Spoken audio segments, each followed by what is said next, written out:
तो आज हम जानने वाले हैं एक आर्डिनो कैसे काम करता है और इसका प्रोग्रामिंग लैंग्वेज क्या होता है। तो हम जानेंगे कि आर्डिनो होता क्या है। आर्डिनो बेसिकली एक एनालॉग टू डिजिटल कन्वर्टर है। इसका मतलब क्या होता है, ये जो हमारे एनालॉग डिजिटल सेंसर्स होता है उसके पास से जो आउटपुट निकलता है आर्डिनो इनपुट के तौर पे लेता है और उसे प्रोसेस करता है, हमने जैसे कोड किया होता है। उसके बाद इसे डिजिटल रूप में हमें आउटपुट के तौर पे देता है। तो आर्डिनो को हम कैसे ऑन करें? आर्डिनो को हम 3 तरीके से ऑन कर सकते हैं। पहले तो ये यहाँ से डायरेक्ट कनेक्ट कर सकते, उसके बाद इसका जो स्पेशल यूएसबी कॉर्ड मिलता है उसके साथ हम कंप्यूटर के साथ या पावर बैंक के साथ पावर दे सकते हैं। उसके बाद हम बैटरी और जंपर वायर के साथ डायरेक्ट यहाँ से फीमेल जो यहाँ पे हेडर है इसके कनेक्ट करके भी दे सकते हैं। तो इसके बाद हम जानेंगे इसका जो ये फीमेल पिन है कौन सा पिन का क्या काम होता है। तो पहले आप देख सकते हो ये पावर वाला लिखा हुआ है। इस सेक्शन से आप आपके बोर्ड को जो पावर देते हो या बोर्ड से किसी और चीज़ को पावर दे सकते हो, तो यहाँ से हो सकता है। तो यहाँ पे आप दिखोगे 3.3 वोल्ट, 5 वोल्ट्स, ये क्या है? इधर से जो ये 3 एंड 5 वोल्ट्स है ये आप दूसरे सेंसर्स को दे सकते हो और रीसेट वाला जो है उससे आपका जो कोड है वो रीसेट हो जाएगा। उसके बाद एनालॉग इनपुट, इधर से आपका जो एनालॉग सेंसर्स है उधर उसको आप कनेक्ट कर सकते हो एनालॉग इनपुट के लिए, जैसे अल्ट्रासोनिक सेंसर्स और कुछ। उसके बाद आप देख सकते हो TX-RX। ये TX-RX क्या होता है? ये TX-RX हमारा जो है ट्रांसमिट एंड रिसीविंग सेक्शन है। इधर से हम हमारे ब्लूटूथ डिवाइस को कनेक्ट करते हैं सीरियल कम्युनिकेशन के लिए।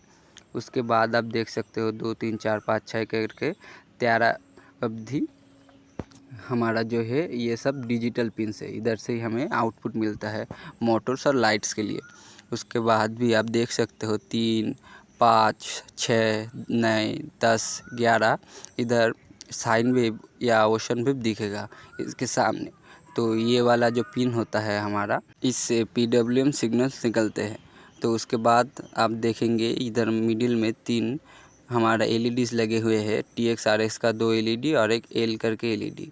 तो आपका जो LED है वो सब समय जब भी आप आर्डिनो को ऑन करेंगे तो वो जलता रहेगा, और TX-RX वाला जो LED है जब भी आपका बोर्ड ट्रांसमिट या रिसीव करेगा तब ये लाइट ऑन ऑफ होगा। तो आप देख सकते हो मिडिल में ये बड़ा वाला जो चिप है ये हमारा मेन प्रोसेसर है जो हमारा एनालॉग सिग्नल्स को डिजिटली कन्वर्ट करता है, और मिडिल में ये जो 4 का IC है ये हमारा पावरिंग IC है, ये सब चीज़ों को पावर देता है। उसके बाद आप देख सकते हो यहाँ पर एक क्रिस्टल ऑसिलेटर लगा हुआ है 97,000 मेगावाट्स का। उसके बाद यहाँ पे रीसेट पिन, और यहाँ पे आप देख सकते हो 6 करके ये मील पिन्स लगे हुए हैं। इनका काम क्या होता है? इस पिनों से हम हमारे बोर्ड को दूसरे बोर्ड से कनेक्ट कर सकते हैं और उसे कंट्रोल भी कर सकते हैं। तो अब हम जानने वाले हैं इसका प्रोग्रामिंग लैंग्वेज कैसा होता है। क्योंकि ये इंसान नहीं है, ये मशीन है, तो इसे बताना पड़ता है कि क्या क्या करना पड़ेगा कब कुछ होता है। तो मैंने एक ऐसा कोड लिखा है कि जब भी कोई पिन मोशन सेंसर के सामने से जाएगा तो जो LED है तो वो ऑन हो जाएगा। तो वो कोड कैसे आर्डिनो में काम करते हैं देखते चले।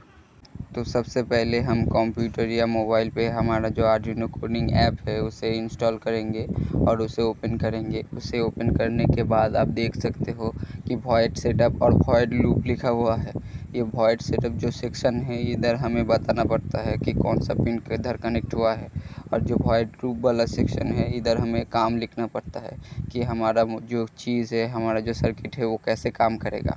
तो पहले हम लिखेंगे कि हमारा जो पिन है कौन सा पिन कहाँ कनेक्ट है, पिन मोशन का पिन हमारे आर्डिनो के किस पिन के साथ कनेक्ट है। तो उसके लिखने के लिए हम लिखेंगे पिन मोड।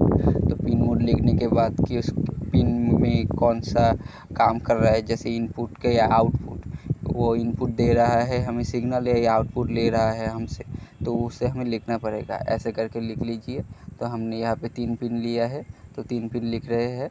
तो उसके बाद हम वॉइड लूप पे आएंगे। तो इधर हमें बताना पड़ेगा कि हमें कैसा काम करना है। तो हम लिखेंगे जब भी हमारा pin motion sensor high signal send करेगा तब लाइट ऑन होगा, और जब भी हमारा पिन मोशन सेंसर के सामने से कोई भी नहीं जाएगा तब भी हमारा जो लाइट है वो ऑफ रहेगा।